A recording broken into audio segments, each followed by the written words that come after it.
नमस्कार, उज्जैन टीवी के सभी दर्शकों का हार्दिक स्वागत है। आइए सबसे पहले नजर डालते हैं आज की सुर्खियों पर। उज्जैन फतेहाबाद रेलवे ट्रैक का हुआ गेज परिवर्तन कार्य संपन्न। उज्जैन, चिंतामण, फतेहाबाद और रतलाम के यात्री होंगे लाभान्वित। दूरियां होंगी कम, नई ट्रेन भी जुड़ेंगी। बीएससी नर्सिंग स्टूडेंट की 2 वर्ष से नहीं हुई एग्जाम, पकड़ी आंदोलन की राह। प्रधानमंत्री और रेलवे मंत्री की महत्वाकांक्षी योजना हुई साकार। अब उज्जैन रेलवे स्टेशन भी होगा सर्व सुविधा युक्त एयरपोर्ट की तर्ज पर। सुहागिनें कर रही हैं करवा चौथ की तैयारियां। संबंधित सामग्री के सजे बाजार। परंपरा और आधुनिकता का हो रहा संगम बाजार के सौजन्य से। और उज्जैन के होनहार युवक ने प्रादेशिक योगा प्रतियोगिता में जीते 2 प्रथम पुरस्कार। अब चल रही है नेशनल कंपटीशन की तैयारी। अब समाचार विस्तार से। उज्जैन फतेहाबाद रेलवे ट्रैक के शुभारंभ पूर्व डीआरएम और सांसद ने किया निरीक्षण। जल्द ही यात्रियों को मिलेगी सुविधा। उज्जैन, फतेहाबाद, देवास, इंदौर तक सफर करने वाले यात्रियों को वर्तमान में 79 किलोमीटर के लगभग यात्रा तय करनी पड़ती है। सन 2014 में गेज परिवर्तन हेतु योजना स्वीकृत होकर क्रियान्वयन की ओर अग्रसर हुई। लगभग पूरी हो चुकी इस ट्रैक चेंज योजना के साकार होने से अब यात्रियों को 79 किलोमीटर के बजाय 63 किलोमीटर की दूरी तय करनी होगी। यह जानकारी देते हुए डीआरएम विनीत गुप्ता ने बताया, ये लगभग 250 करोड़ की योजना है और 21 किलोमीटर की इसकी लंबाई है। तो मुख्य स्टेशन इसमें फतेहाबाद और उज्जैन जुड़े हैं। बीच में चिंतामण जो एक महत्वपूर्ण स्टेशन है और एक हॉल्ट स्टेशन लकोटा है। सर, इसमें यात्रियों को किस तरह का फायदा मिलेगा? कितना रूट कम हो रहा है? इससे लगभग 22 किलोमीटर की डिस्टेंस कम होगी और निश्चित ही कम समय में एक अच्छा सफ़र कर पाएंगे। सर, कौन कौन सी कनेक्टिविटी इससे जुड़ पाएगी? इससे सारा क्षेत्र जो है, जैसे इंदौर से उज्जैन होते हुए फतेहाबाद होते हुए हम रतलाम तक का सफ़र तय कर सकते हैं और इंदौर उज्जैन में वाया फतेहाबाद कुछ मेमू चलाई जाएंगी, जिससे कि एक इस क्षेत्र की ग्रामीण जनता को फायदा होगा। 21 किलोमीटर का रेलवे ट्रैक नैरो गेज से अब ब्रॉड गेज में परिवर्तित होने से कई ट्रेनें उज्जैन, फतेहाबाद, रतलाम और इंदौर से जुड़ेंगी। इससे ग्रामीण यात्रियों को आवागमन की अधिकतम सुविधाएं मिलेंगी। यह जानकारी देते हुए सांसद अनिल फिरोजिया ने बताया, ये बहुत जल्दी 2 तारीख तक लगभग सौगात इसकी शुभारंभ हो जाएगा, क्योंकि माननीय मंत्री जी, रेल मंत्री जी वापी में चुनाव में लगे हुए, उनको वहाँ की जिम्मेदारी दी गई है। व्यस्तता के कारण वो खुद नहीं आ पा रहे, लेकिन वर्चुअल उन्होंने सहमति दे दी है। तो आज हम गए थे निरीक्षण करने, कोई कमी पेशी हो तो उसको भी हम दूर की जाए।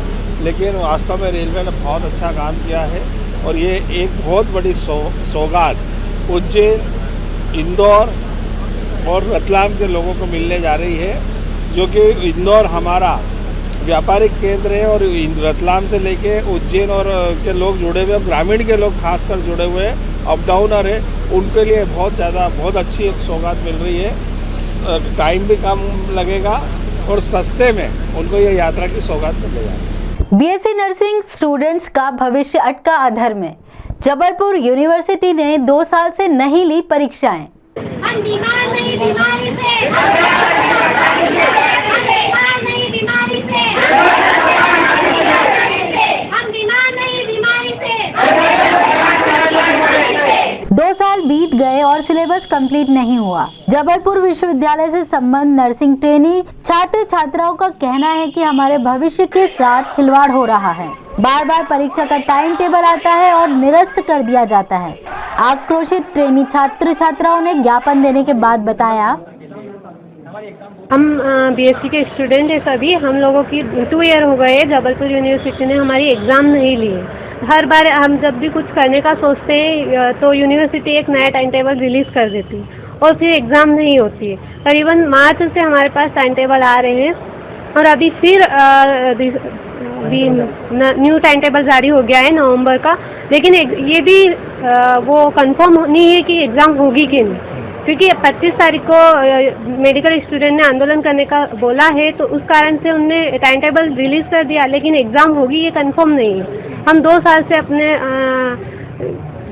2 साल से कोविड में हम लोगों ने सेवा भी दी अपनी, लेकिन हम लोगों के साथ अत्याचार हो रहा है। हमारा जो करियर है वो बर्बाद हो रहा है। 2 साल हो गए, हमारी एग्ज़ाम नहीं हो रही। हमारा 2022 में सिलेबस कंप्लीट होना था बीएससी नर्सिंग का, जो कि अभी 2021 कंप्लीट होने वाला है और हम अभी फर्स्ट ईयर ही पास हुए। ना हमारी सेकेंड ईयर की एग्ज़ाम हुई, ना थर्ड ईयर की हुई। तो सर हमारे साथ ये कैसा अन्याय है? छात्र हूँ, हमने 2019 में एडमिशन लिया था। हमारी एग्ज़ाम 2020 में होना थी, कंप्लीट हो जाना थी। पर 2022 आने वाला है, पर हमारी एग्ज़ाम अभी तक नहीं हुई है। ना हमारा कुछ जनरल प्रमोशन का कुछ हो रहा है, ना हमारी सुनवाई हो रही है। कम से कम 6 से 7 बार हमारा टाइम टेबल आ चुका है, पर अभी तक एग्ज़ाम नहीं हुई है। प्रधानमंत्री और रेल मंत्री की महत्वाकांक्षी योजना लेगी मूर्त रूप। उज्जैन रेलवे स्टेशन का हो रहा है आधुनिकीकरण, यात्रियों को मिलेगी उच्च स्तरीय सुविधाएं। प्रधानमंत्री और रेल मंत्री की महत्वाकांक्षी योजना उज्जैन में साकार होने जा रही है। 12 करोड़ रुपए की लागत से उज्जैन रेलवे स्टेशन आधुनिक स्वरूप में एयरपोर्ट की तरह सर्व सुविधा युक्त हो जाएगा। यह जानकारी देते हुए सांसद अनिल फिरोजिया ने बताया कि इस परियोजना का हमने निरीक्षण किया और इसके उपरांत यह पाया कि कार्य उच्चतम गुणवत्ता को ध्यान में रखकर संपन्न हुए हैं। जनवरी में शुभारंभ होने वाले कार्य लगभग 90% तक पूर्ण हो गए हैं।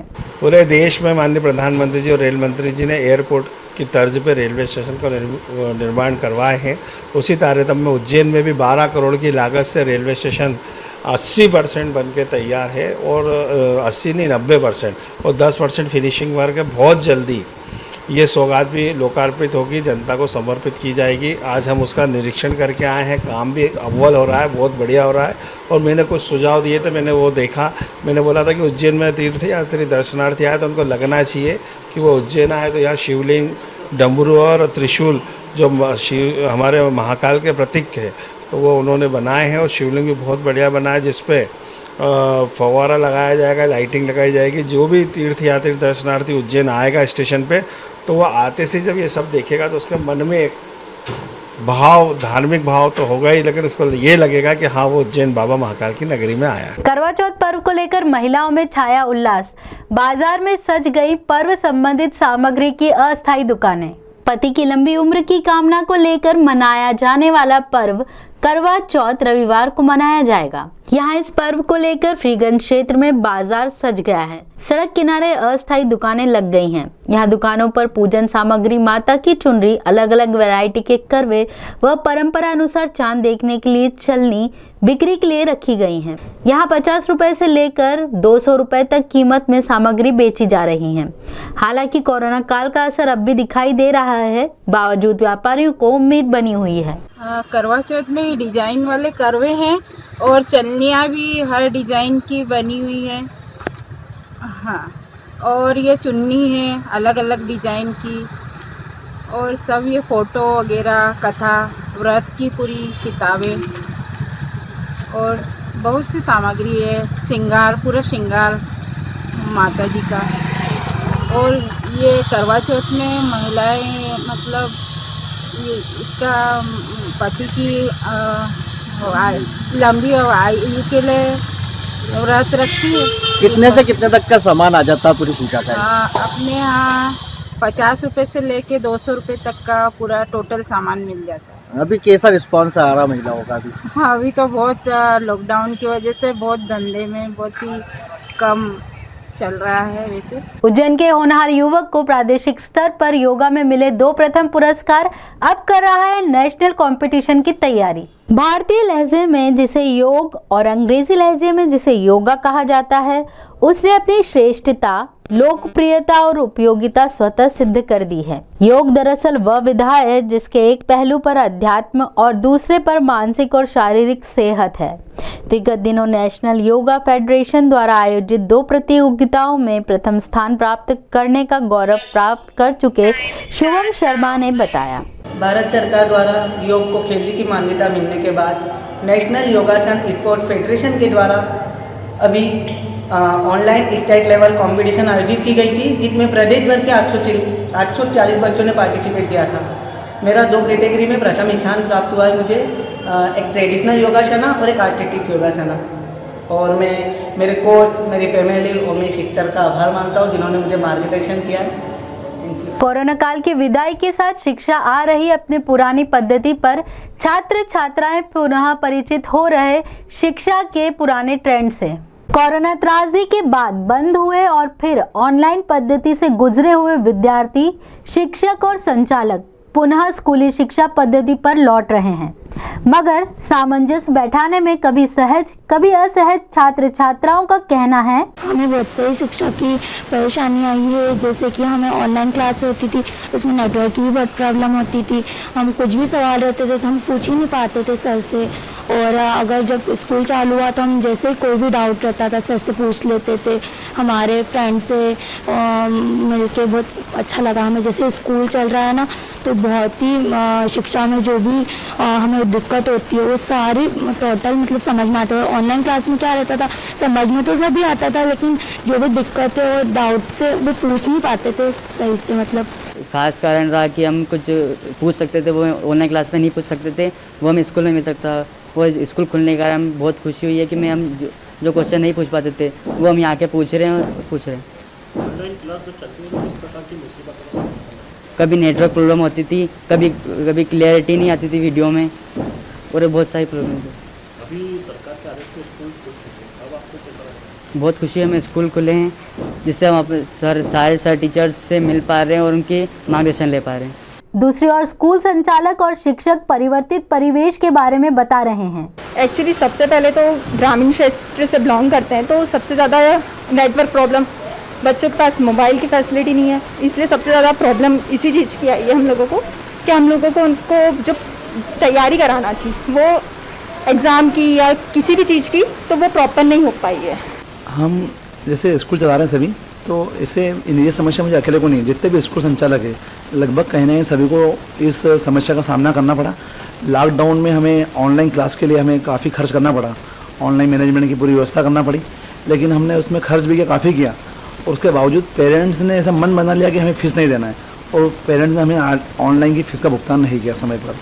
इसलिए हमें काफ़ी स्कूल वालों को, सभी स्कूल वालों को, हम तो हमें बता रहे हैं कि हमें काफ़ी नुकसान उठाना पड़ा उसके लिए। और सरकार से भी हमने हमारी मांग थी कि हमें कोई राहत दी जाए या हमें छूट दी जाए।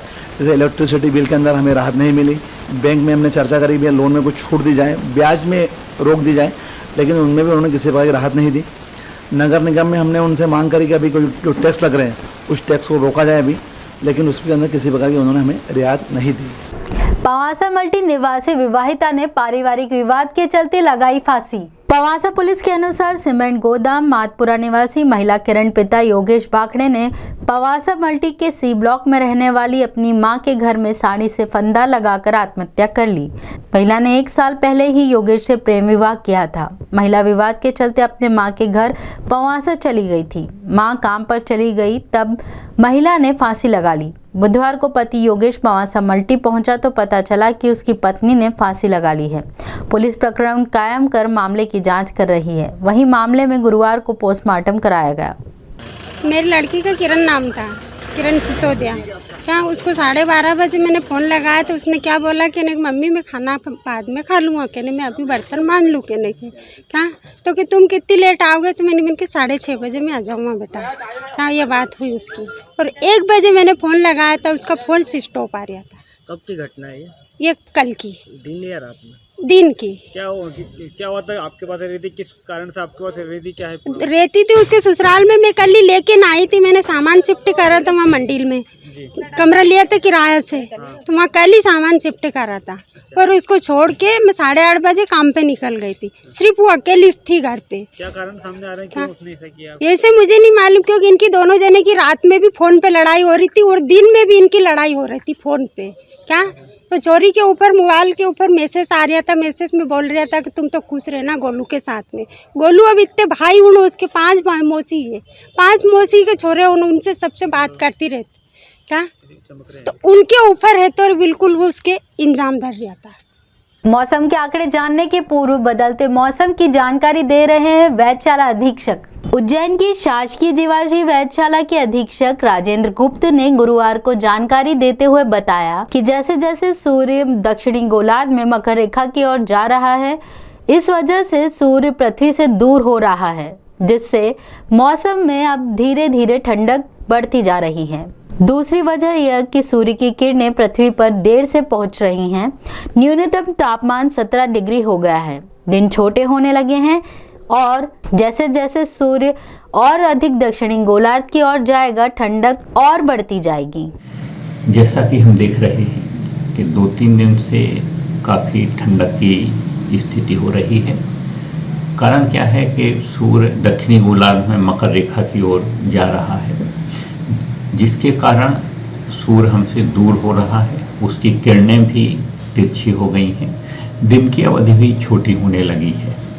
हम देख रहे हैं कि जो न्यूनतम तापमान है वो कम होके आज 17 डिग्री हो गया है, जिस कारण सुबह और शाम को हमको ठंडक की स्थिति महसूस होने लगी है।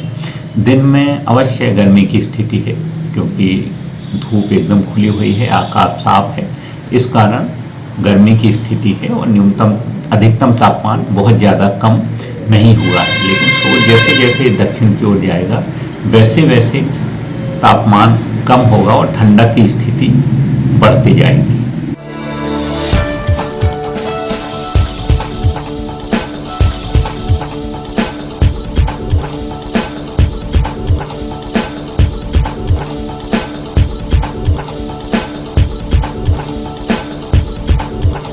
अंत में प्रमुख समाचार एक बार फिर। उज्जैन फतेहाबाद रेलवे ट्रैक का हुआ गेज परिवर्तन कार्य संपन्न। उज्जैन, चिंतामण, फतेहाबाद और रतलाम के यात्री होंगे लाभान्वित, दूरियां होंगी कम, नई ट्रेन भी जुड़ेंगी। बीएससी नर्सिंग स्टूडेंट की 2 वर्ष से नहीं हुई एग्जाम, पकड़ी आंदोलन की राह। प्रधानमंत्री और रेलवे मंत्री की महत्वाकांक्षी योजना हुई साकार, अब उज्जैन रेलवे स्टेशन भी होगा सर्व सुविधा युक्त एयरपोर्ट की तर्ज पर। सुहागिनें कर रही हैं करवा चौथ की तैयारियां, संबंधित सामग्री के सजे बाजार, परंपरा और आधुनिकता का हो रहा संगम बाजार के सौजन्य से। और उज्जैन के होनहार युवक ने प्रादेशिक योगा प्रतियोगिता में जीते 2 प्रथम पुरस्कार, अब चल रही है नेशनल कंपटीशन की तैयारी। तो ये थे उज्जैन शहर के मुख्य समाचार। ऐसी ही ताज़ा खबरों के लिए देखते रहिए उज्जैन टीवी। उज्जैन टीवी का यूट्यूब चैनल लाइक और सब्सक्राइब करना ना भूलें। नमस्कार।